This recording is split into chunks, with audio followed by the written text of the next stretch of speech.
Ashari with the City Clerk's Office to talk about Form 700, Statement of Economic Interest, and your annual filings. And I have Crystal Sams with me to help you understand the navigation of the preferred method of filing using our net file system, your responsibilities, as well as the responsibility you and your staff have as far as notifying our office for filings. So first up, Crystal Sams here, Office of the City Clerk. First up, Form 700 is a tool used to disclose financial conflict of interest between public officials, designated government employees, and consultants. It's used to ensure that the public is aware of public officials and government employees' possible financial conflict of interest. Another name for Form 700 is Statement of Economic Interest. Next slide. Government employees, elected officials, and consultants must file a Form 700. Reportable interests are, personal conflict of interest are reportable. Sorry, we're having technical difficulties and we're getting it figured out now. The conflict of interest code determines exactly which department positions must file a Form 700. Government officials, though, like our city council members, our mayor, our treasurer or finance director, these are all 87-200 filers who must file a Form 700 no matter what. It's not determined by the conflict of interest code.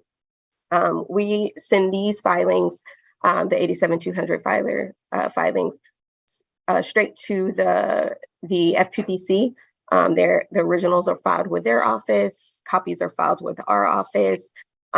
It's mandatory for all of our 87-200 filers to file and to file on time.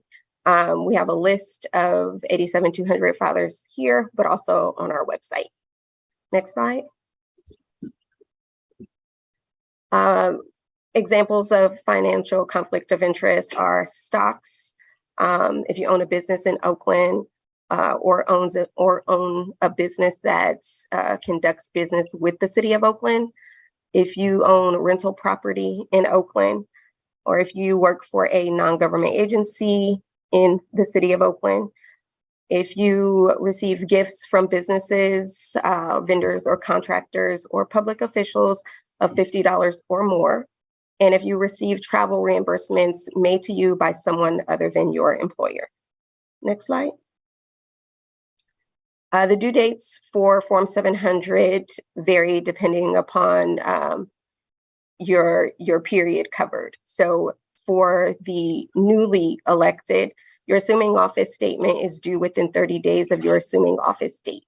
Your assuming office date, again, for the newly elected is January 9th.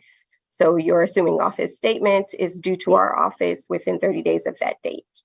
Your accounts are already set up. If you haven't received an email already, you should be receiving one this afternoon. The same goes for your staff. Assuming office statements are also due to our office for them within 30 days of employment. The annual statements are due on or before April 1st of every year, unless, of course, the first falls on a weekend or a holiday. In this case, this year it does. So it's due on the following Monday, which I believe is the 3rd. Leaving office statements are due within 30 days of separation. Unfortunately, this is the one that we don't typically notify for because we don't know when someone is separating unless we're told. So if for any reason you have staff that's separating, you need to send us an email. The email will be later on in the slides as well, but it's electionservices@oaklandnet.com. And then any amendments are due immediately upon discovery of the error. Next slide. So in order for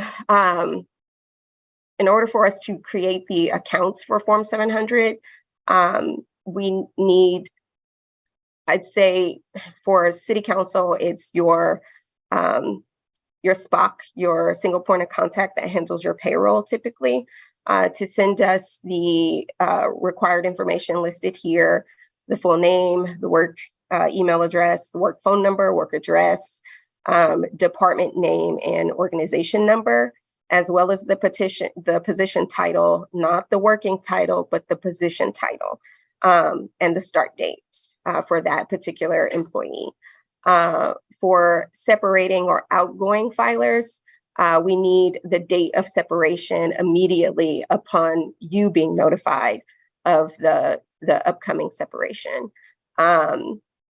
The leaving Form 700s are required just as the rest of them are. It's been really difficult to get the leaving Form 700s once somebody separates from the city. So we ask for you to really put this on a high priority list.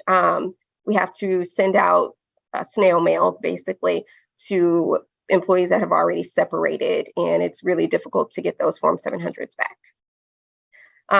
So once we receive the information listed there in the incoming filer bullet there, we send them an email letting them know the information that's required of them, and that they will be notified with the net file email address, and to save that email address to their address book. We don't want it going to spam. We do fine $10 a day up to $100, and we don't want to do that. But if someone's late, we will fine them. Next slide. So how to file. Once the account's been created, again, I'll send the email letting them know how to file. It will have that link that you see there, netfile.com/filer. They can click on that. It'll give them all the instructions that they need. We definitely prefer everyone to e-file, but you can still file a paper copy with our office. Paper copies can be obtained on our website, or you can come into the office to get a paper copy. Keep in mind that we cannot accept scanned filings or photocopies or something with the electronic signature. It has to be a wet signature every time. Next slide.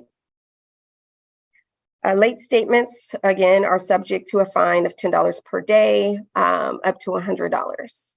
Failing to file can result in referral to the California Fair Political Practice Commission, or FPPC, for investigation and possible persecution. In addition to the late filing penalties from the Office of the City Clerk, a fine up to $5,000 per violation may also be imposed, as well as disciplinary action that can also occur. The email address listed there is the same one that I stated before, electionservices@oaklandnet.com. You can email us with any questions, but also for the new employee information as soon as you get it. Just go ahead and send us an email, as well as for the separating employees. And that's it.